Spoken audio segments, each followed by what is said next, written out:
Hello बच्चों, let's read this question. The question says when oxygen is absorbed on a metallic surface, electron transfer occurs from metal to oxygen. The true statements regarding their absorption are. The key concept of this question is adsorption.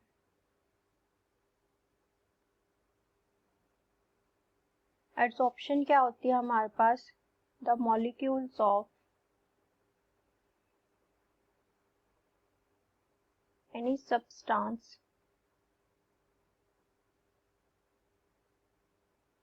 adsorbs on the surface of another substance. तो जब एक molecule के substance दूसरे surface पे एडसॉर्ब हो जाते हैं उसको हम बोलते हैं एडसॉर्प्शन, और ये हमारी किस पे अकर करती है? सरफेस पे।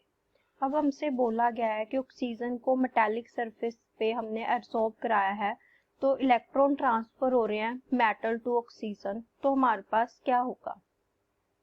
अगर हम बात करें तो यहाँ पे क्या है, सपोज ये हमारे पास कोई मेटल का सरफेस है, इस पे हमने क्या करवाई है? ऑक्सीजन की एडसॉर्प्शन करवाई है, और जो हमारे पास मेटल है उससे इलेक्ट्रॉन ट्रांसफर हो रहे हैं to the oxygen.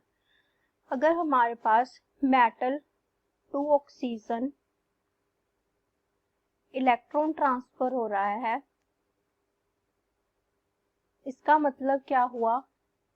That chemical bond formation took place. तो मेटल और ऑक्सीजन में क्या बन रहा है? केमिकल बॉन्ड बन रहा है। अगर हमारे पास केमिकल बॉन्ड बनता है then it is called chemisorption adsorption. तो अगर हमारी एडसॉर्प्शन बॉन्ड के थ्रू होती है तो इसको हम केमिसॉर्प्शन एडसॉर्प्शन बोलते हैं। और जब भी हमारे पास बॉन्ड बनता है बिटवीन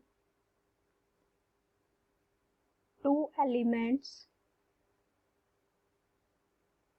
देन हीट रिलीजेस। जब भी हमारे पास बॉन्ड बनता है तो जो हीट है वो रिलीज होती है। और हमारे पास थर्ड पॉइंट क्या आ गया? अब मेटल से metal to oxygen electron transfer हो रहा है, that means it enters into 2p star orbital of oxygen। तो ये हमारे पास किस में ऐड होगा? एंटी बॉन्डिंग ऑर्बिटल में जाएगा। और हमारे पास क्या होगा? अगर जो हमारा इलेक्ट्रॉन है, electron enters in anti bonding orbital,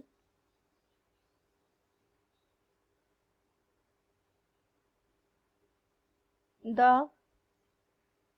bond strength decreases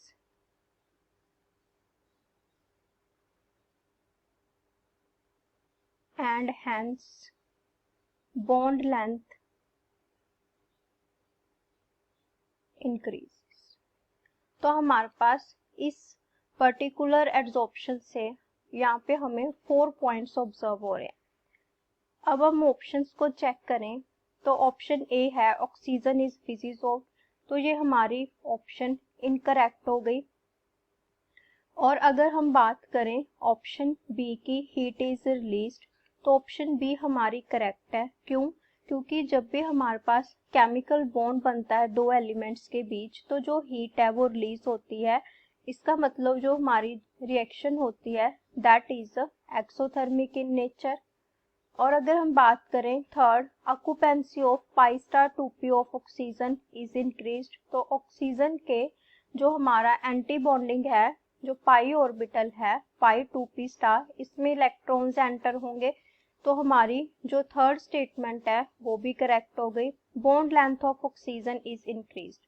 क्योंकि अगर हमारा एंटी बॉन्डिंग में इलेक्ट्रॉन एंटर करता है तो बॉन्ड स्ट्रेंथ कम हो जाती है, क्योंकि ओवरलैपिंग कम होती है।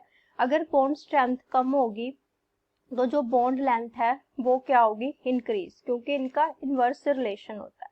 तो जो हमारी ऑप्शन डी है वो भी करेक्ट है। That means B C D options are correct. Hope you understand. Best of luck.